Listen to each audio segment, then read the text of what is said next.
Freelance media executive Nandkishore बौद्ध। मनोवादी तंत्र सावधान हो जाए, बता रहा हूं मैं। जो जो तुमने किया है वो तुम्हारे साथ होगा।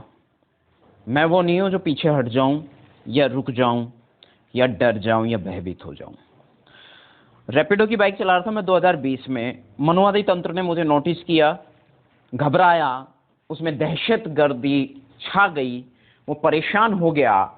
उसे लगा मैं धनवान हो जाऊंगा। इस कारण से मनोवादी तंत्र दहल उठा। मनोवादी तंत्र ने तमाम किस्म के षड्यंत्र किए और इन द लास्ट मेरे परिवार के 2 लोगों को जिंदा जला दिया।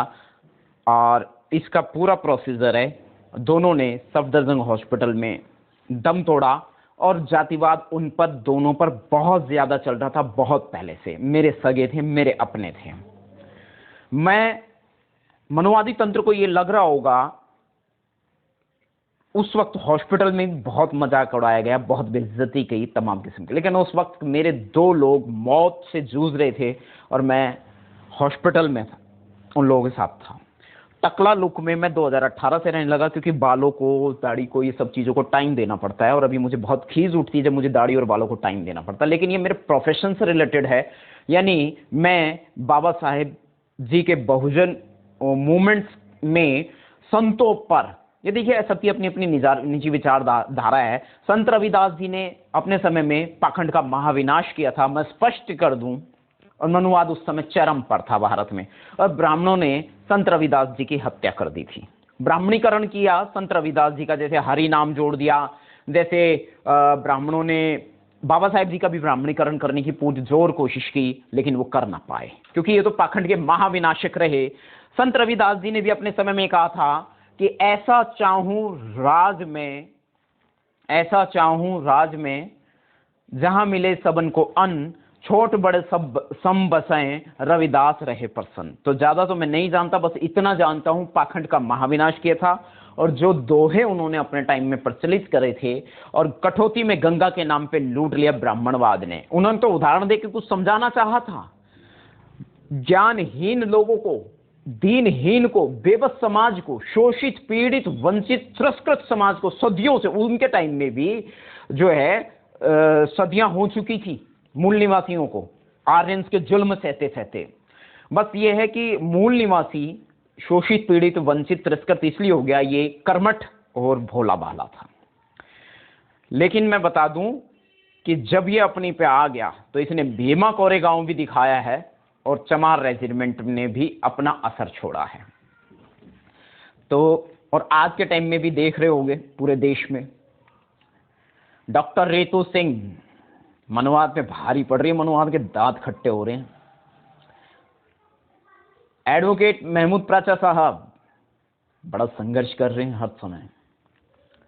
और भी बहुत कई दिग्गज नाम, भीम आर्मी से चंद्रशेखर आजाद, बहुजन समाज पार्टी के संस्थापक मान्यवर साहिब कांशीराम। मनोवाद के दांत खट्टे नहीं, बल्कि ये समझ लो पता नहीं उनका जबड़ा ही खत्म कर दिया मनोवादियों का। तो मनोवादियों की जकड़ और पकड़ से आजाद होने और आजाद कराने का पूरा पूरा जिम्मा हमारा है। सांस है जब तक आस है, और मनोवादी व्यवस्था को भारत से धूमिल करने की अटल प्रतिज्ञा है, और भीम प्रतिज्ञा है। बाबा साहेब की 22 प्रतिज्ञाएं हैं। और जो भी मनुवादियों को तकलीफ है, चिढ़ है, मैं अपना मोबाइल नंबर यहां मेंशन कर रहा हूं, उन लोगों को मैं अदालत में चुनौती देता हूं। बाबा साहेब की भीम प्रतिज्ञा जारी रहेंगी, जितनी भी चिढ़ मनुवादियों को है होती रहे।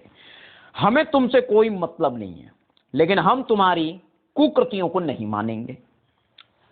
हम अपने बहुजन महापुरुषों को मानेंगे, संत कबीरदास जी को मानेंगे, संत रविदास जी को मानेंगे, बाबा साहेब जी को मानेंगे, उनके पद चिन्हों पर चलने का पुरजोर कोशिश करेंगे।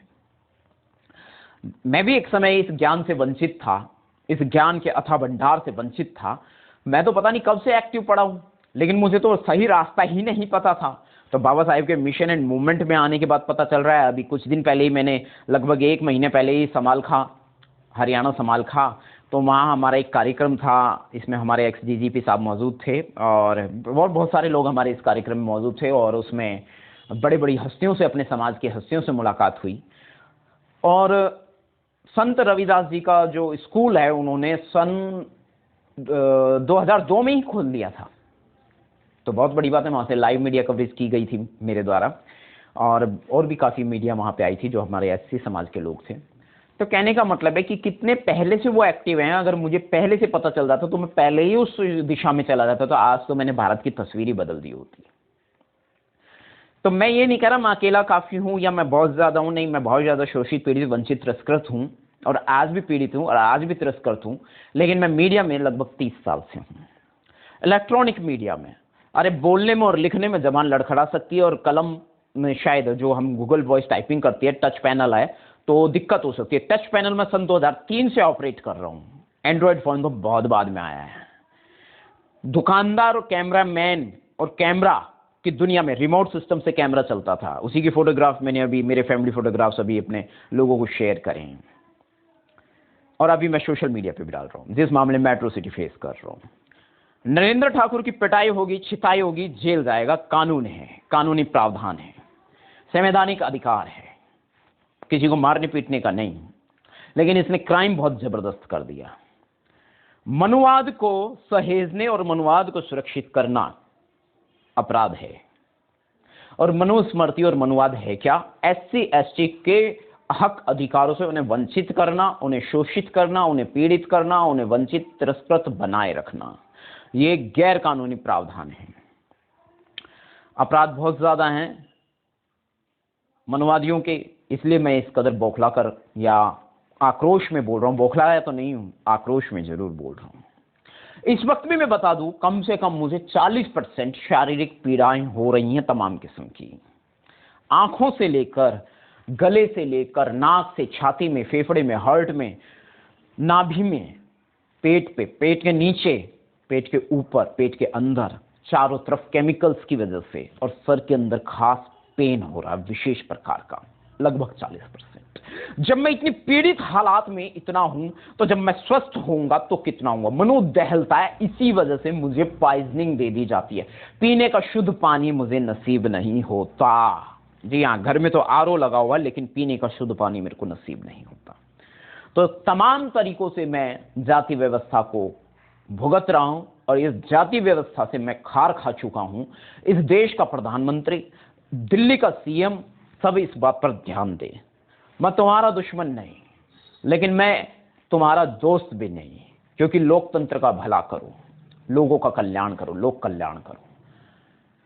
संत रविदास जी पर एक फिल्म बन रही है, मैं बना रहा हूं। हमारे संत रविदास जी ने पाखंड का महाविनाश किया था, अंधविश्वास का महाविनाश किया था। ईवीएम की सेटिंग्स के खिलाफ हूं, ईवीएम के खिलाफ हूं, बैलेट पेपर से चुनाव हूं, और भी बहुत सारी बातें मैं यहां कह देना चाहता हूं। As a freelance media executive और नॉर्मल पर्सन की वजह से काम, नागरिक की वजह से काम, जनता की वजह से। तो जाति व्यवस्था भारत में है जिसने आम इंसान का जीवन धूमिल किया हुआ है, और जाति व्यवस्था के चलते तमाम किस्म के क्राइम होते हैं। इसलिए जाति व्यवस्था पे पुरजोर तरीकों से रोक लगनी चाहिए। कैबिनेट मंत्री दिल्ली सरकार राजेंद्र पाल गौतम जी का इस्तीफा जबरन हुआ, उन्होंने मर्जी से नहीं किया। ऐसे ही तमाम किस्म के, जब वो एडवोकेट भी हैं, मंत्री भी हैं दिल्ली सरकार में, बावजूद उनके ऊपर जुल्म होता है, उनके ऊपर जुल्म नहीं रुकता, तो आम इंसान, साधारण इंसान की क्या औकात, कितना जुल्म सहता होगा, आप सोच सकते हैं। सारी मीडिया उनके साथ थी, सारा बहुजन समाज उनके साथ था, तब जाकर मनुवादी इतना कर गए उनके साथ। इसी प्रकार से डॉक्टर रितु सिंह एजुकेटेड है, पढ़ी लिखी है, दलित महिला प्रोफेसर है, उन पर भी क्राइम रुक नहीं रहा है। एक ब्राह्मणी को बचाने के लिए, एक पंडितानी डॉक्टर सविता राय को बचाने के लिए तमाम किस्म के प्रोपगेंडा रचे जा रहे हैं, तमाम किस्म की फर्जी गिरफ्तारियां की जा रही हैं, ट्रिक लगाई जा रही है। गिरफ्तार किया झूठे केस में, वो कहां से, मतलब झूठ के धरातल पर, पटियाला हाउस गेट नंबर 4 से, और छोड़ा कहां, जफरपुर कलां, सिर्फ परेशान करने के लिए, ध्वस्त करने के लिए कि इकोनॉमी डेड है, घर कैसे वापस जाएंगे, वहां से वापस कैसे जाएंगे। पहली बात तो बता दूं, हमारे अधिकतर लोगों की तो दिल्ली में घर ही नहीं है, वो तो संघर्ष कर रहे हैं, आपके समाज की आवाज उठा रहे हैं, आपकी आवाज बनकर आपके सामने आ रहे हैं, आपके अधिकार के लिए लड़ रहे हैं। तो मैं तो यही उम्मीद करूंगा, उन्हें निराश ना करो, उनका समर्थन दो, उनका साथ दो। मेरा जय भीम संसार यूट्यूब चैनल क्यों कम देखते हो, बहुत खास रिपोर्ट मैं इस पर दिखाता हूं, चाहे वो बुद्धिज्म से रिलेटेड हो, चाहे बाबा साहिब से रिलेटेड हो, चाहे अपने बहुजन मूवमेंट, मतलब कहने का मतलब है आपके हक अधिकारों की आवाज है जय भीम संसार और एंटी क्राइम न्यूज चैनल। आप अपने तमाम किस्म के बहुत सारे बहुजन मीडिया चैनल हैं, आप उन्हें देखते हो, आगे बढ़ाते हो, मुझे बहुत खुशी होती है, कोई किसी प्रकार की ईर्ष्या मेरे मन में नहीं है।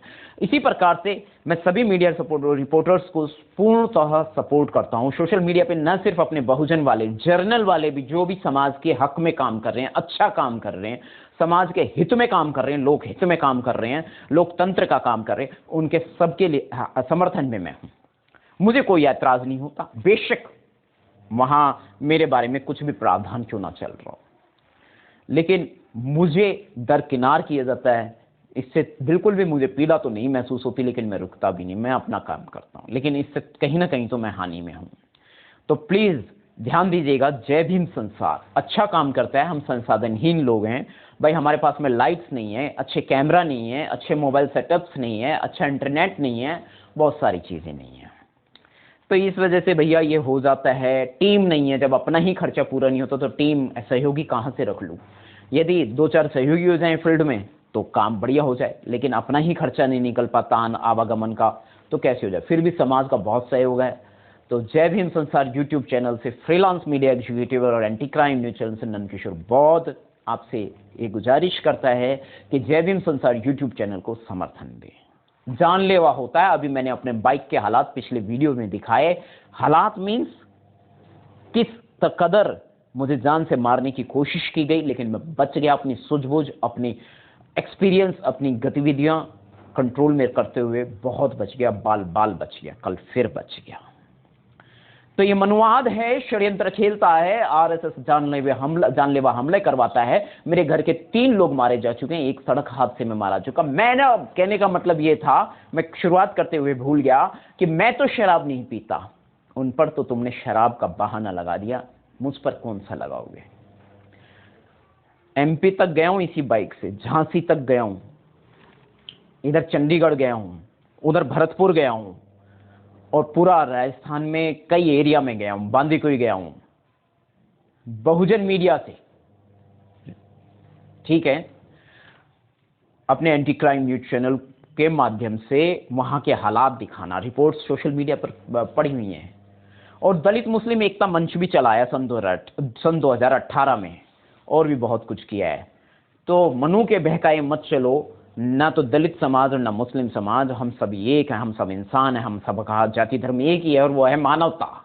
मैं कोई सीख नहीं दे रहा हूं, मैं कोई संत महापुरुष नहीं हूं, मैं कोई संत नहीं हूं, मैं तो एक मामूली सा आदना सा इंसान हूं, और कोशिश कर रहा हूं कि भारत में जो भी कमजोरियां हैं, जो भी दरिद्रता है, जो भी गरीबी है, जो भी गैर इंसानियत वाले काम होते हैं, उस पर रोक लगे, क्राइम को रोका जा सके। भीख मांगना गैर कानूनी है कब, एक तो बेचारा जरूरतमंद है, और एक सिर्फ बिजनेस के लिए भीख मांगा है, दोनों में बड़ा फर्क है।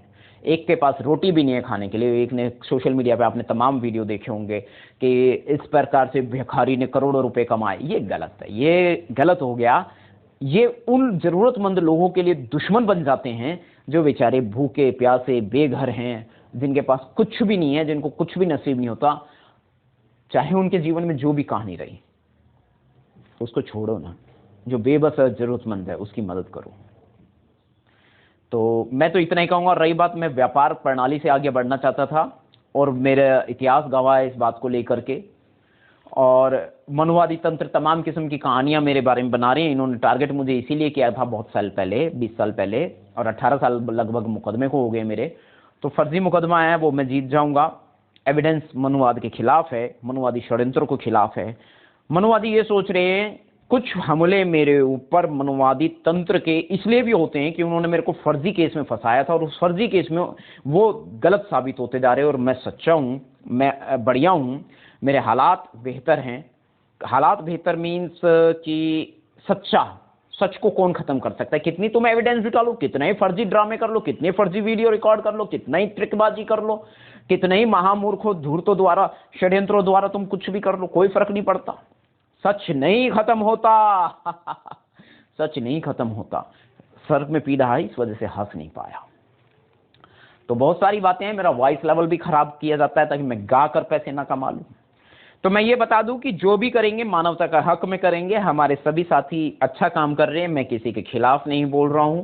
हमारे एक साथी ने कल कहा कि भाई फिल्मी दुनिया ने दुनिया बर्बाद कर दी। मैं सहमत हूं उनकी बात से, सहमत हूं, कोई दिक्कत नहीं। लेकिन मेरा जो संघर्ष है वो भारत से जाति धर्म आदि के चलते जो मानवता पर प्रहार होते हैं, मानवता को तहस नहस किया जाता है, इंसानियत को खत्म किया जा रहा है। इंसानियत ही मेरा धर्म है, इंसानियत ही मेरा मजहब है, इंसानियत ही मेरी पहचान है और इंसानियत के लिए ही मर मिटा हूं। मानो या ना मानो, मेरी पत्नी ने सन 2002 में और उससे कुछ पहले और उसके कुछ बाद मुझे सटीक जानकारी दी। मैं उसके शब्दों में क्या बोलकर बताऊं कि देखो प्रिय, ये बात मान लो, ये फर्जी केस लगते हैं और ऐसे ऐसे हो जाता है, इसलिए हमें ये करना है।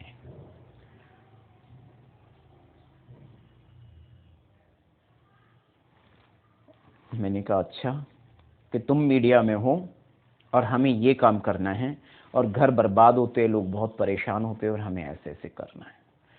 लेकिन हम दोनों को इसका बहुत बड़ा शिकार बना दिया गया। हमने और मुझे चैलेंज करके बोला कि हाँ झूठा लगता है, कर ले, क्या करेगा। थाने में बंद करके मुझे बोला, अपनी कस्टडी में, फर्जी कस्टडी में लेने, मतलब मुझे तो सच्ची में गिरफ्तार कर लिया, लेकिन वो सारा प्रावधान झूठा था, फर्जी था कि हम ऐसे ही करते हैं और रोज करेंगे और पूरे देश में करेंगे। तू रोक सकता है तो रोक ले, और तेरे समाज पे करेंगे, तेरी जाति व्यवस्था पे करेंगे, तुझ पर करेंगे, करता है क्या कर सकता है कर ले। हमने खाकी भी पहनी हुई है, हम डिपार्टमेंट में भी हैं और हम आरएसएस में भी हैं, कर ले, क्या करेगा। और हमारी जाति ऊंची, हम ही फैसले करते आए हैं तुम्हारे, और अब हम ही करके दिखाएंगे, बता क्या कर लेगा।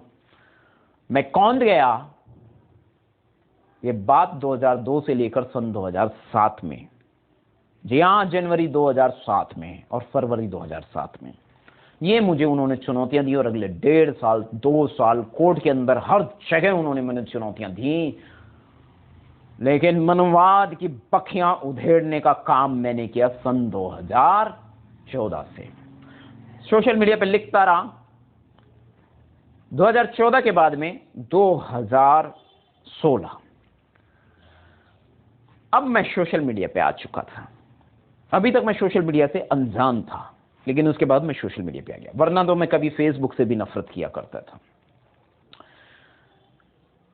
गूगल से भी नफरत किया करता था। लेकिन बाद में जब पता चला इसका रिजल्ट कि सोशल मीडिया ही ट्रू मीडिया है, ये नहीं कह रहा कि हर इंसान सोशल मीडिया पे अच्छा काम कर रहा है, नहीं, सोशल मीडिया पे लोग बकवास भी कर रहे हैं, गंद भी फैला रहे हैं, तमाम किस्म के दुनिया बर्बाद करने का काम कर रहे हैं। ये मत करो भाई। तुम एजुकेशन चलाओ, ये शॉर्ट्स बनाते हो, रील्स बनाते हो, अंग प्रदर्शन करते हो, गंदी बातें कहते हो, गंदे घटिया विचारों का प्रोत्साहन करते हो, ये सब ना करके के ये सब व्यूज बटोरने के लिए नहीं। एजुकेशन करो, अंग्रेजी सिखाओ, भाषाओं का ज्ञान बढ़ाओ, maths, science, English, Hindi, Sanskrit, अरे कुछ भी, पाली भाषा, अरे तुम स्कूल खोल लो सोशल मीडिया पे, दुनिया के अच्छे अच्छे काम करो, लोगों, दुनिया में बच्चे भूखे ना सोएं।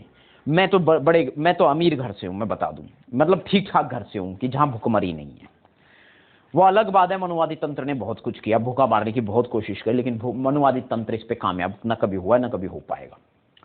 मनुवादी तंत्र ने बहुत कुछ किया है और मैं मनुवादी तंत्र के खिलाफ जाऊंगा। इसी वजह से मेरी पुलिस वालों से भी ठन गई कि फर्जी केस तो नहीं चलने दूंगा। जब तक मैं जिंदा हूं और चल रहे हैं और रोकने की प्रक्रिया चल रही है, और अब ये तेजी पर हो गई है, तेज हो गई है रोकने की प्रक्रिया फर्जीवाड़े को। तो क्राइम करने का अधिकार खाकी पहनने वाले को भी नहीं है, पुलिस वर्दी धारक को भी नहीं है, चाहे वो छोटा अधिकारी है चाहे बड़ा अधिकारी है, किसी भी स्तर पर है। हमारी आवाज इंसाफ के खिलाफ है, गैर इंसानियत के खिलाफ है। सिर्फ इतना सा हम चाहते हैं कि इंसानियत को जिंदा रखो, इंसानियत मत खत्म करो। जय भीम, जय भारत, जय संविधान। जितनी समझ थी, जितना ज्ञान था, जितनी कोशिश थी, वो सिर्फ इंसानियत के हक में ये आवाज थी। फिलहाल इतना ही। इस वीडियो को मैं शायद विदा किसी टाइपिंग के लगा पाऊंगा। जय भीम, जय भारत, जय संविधान।